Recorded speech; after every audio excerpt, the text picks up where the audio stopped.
In my past life as a soccer coach, once you win a national championship, everybody wants to come play for you. Really not true. Once you pay them $25,000 a year in scholarships, everybody wants to come play for you. And parents would always come to me and they'd say, okay, my son or my daughter wants to come play at your university. What is it that we have to do? What are you looking for? And being the Socratic professor that I am, well, what does your son or daughter do? What do they do really well that we'd be interested in? And typically their answers are, well, they've got great vision. They're really good. They can see the entire field. Or my daughter is the fastest player. There's nobody that can beat her. Or my son's got a great left foot or really, really great in the air and can head every ball. I'm like, yeah, not bad. But to be quite honest with you, those are the last things I'm looking for. The most important thing, self-confidence. Without that skill, and I use the word skill intentionally, without that skill, we are useless as a soccer player. Because when you lose sight or belief in yourself, we're done for. I use the definition of self-confidence to be the ability or the belief to believe in yourself to accomplish any task, no matter the odds, no matter the difficulty, no matter the adversity. The belief that you can accomplish it, self-confidence. Some of you are saying, great, I don't have it, I'm so shy, I'll never do good. And you start to drag all the way down here. But I use the word skill because I believe it can be trained. And I'll show you a couple of ways in which we do. Hopefully I won't run out of time. I don't use any slides because my speech always goes here, here, or here. So we'll see which way we get to. The easiest way to build self-confidence. There's no magic button. I can't say, hey, this plane is going down. Who can fly it? Put your hand up. I can. I'm confident. Repetition, repetition, repetition, right? What does Malcolm Gladwell call it? The 10,000 hour rule? There's no magic button. I recruited a goalie from Colombia, South America one year. Big, tall, 6'3" man. He had hands like stone. I thought he was like Flipper. Every time I throw him the ball, down onto the ground. I was like, oh my God, we're in trouble. Simple solution. Get to the wall, kick a ball against the wall and catch it. Kick the ball against the wall and catch it. His goal was 350 a day for 8 months. He came back, his hands were calloused, the moisture on his hands were literally gone. He is now playing in Europe. Magic? No. Repetition, repetition, repetition.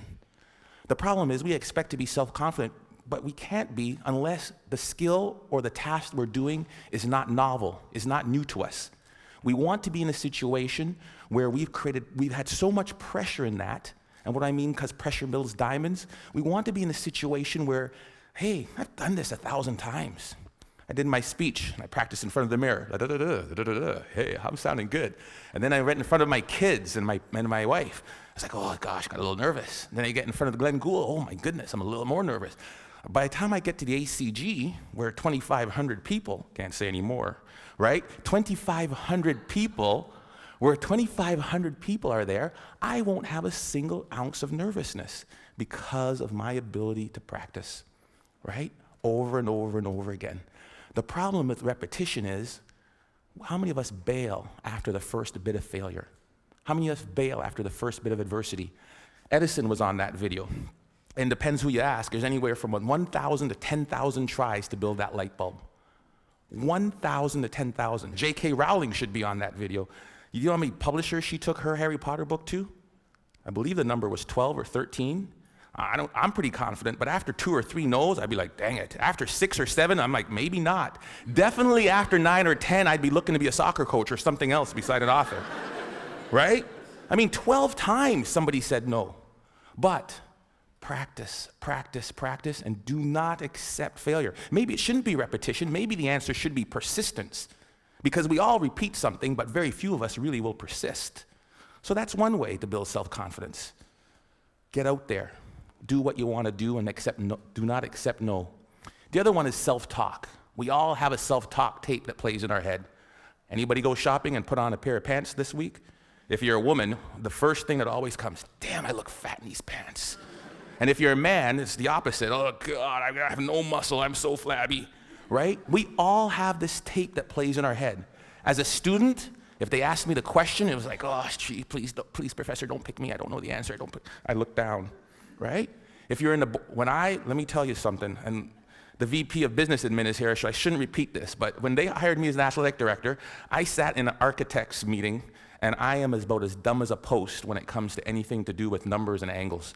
And they're like, the fundibulator valve of the architectural, what do you think, Dr. Joseph? Let me look into that for you and get back to you. Right? I was sitting, oh, God, please don't ask me. Please don't ask me. We all have this negative self-talk that goes in our head. Guess what? There's enough people that are telling us we can't do it, that we're not good enough.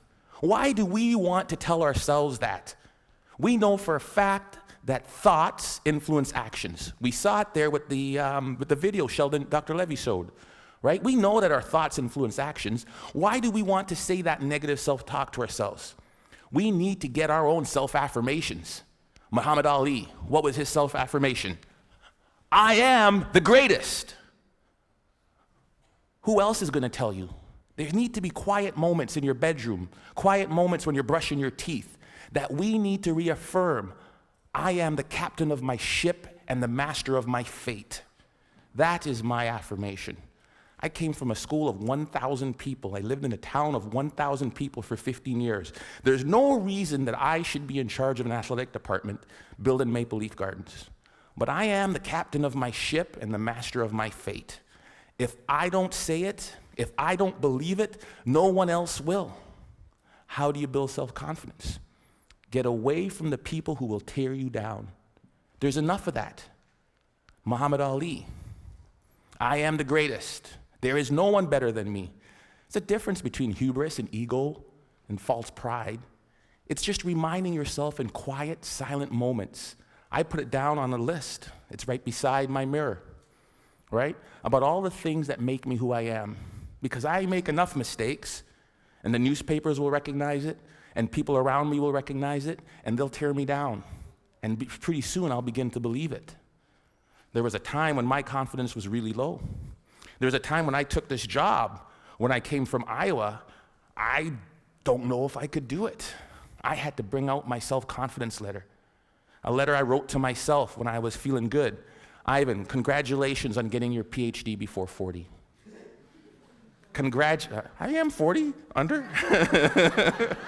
Congratulations on winning a national championship. Good job on raising 3 good kids and marrying the right woman. I wrote a letter to myself. It was my own brag sheet, my own letter about the things I was proud of.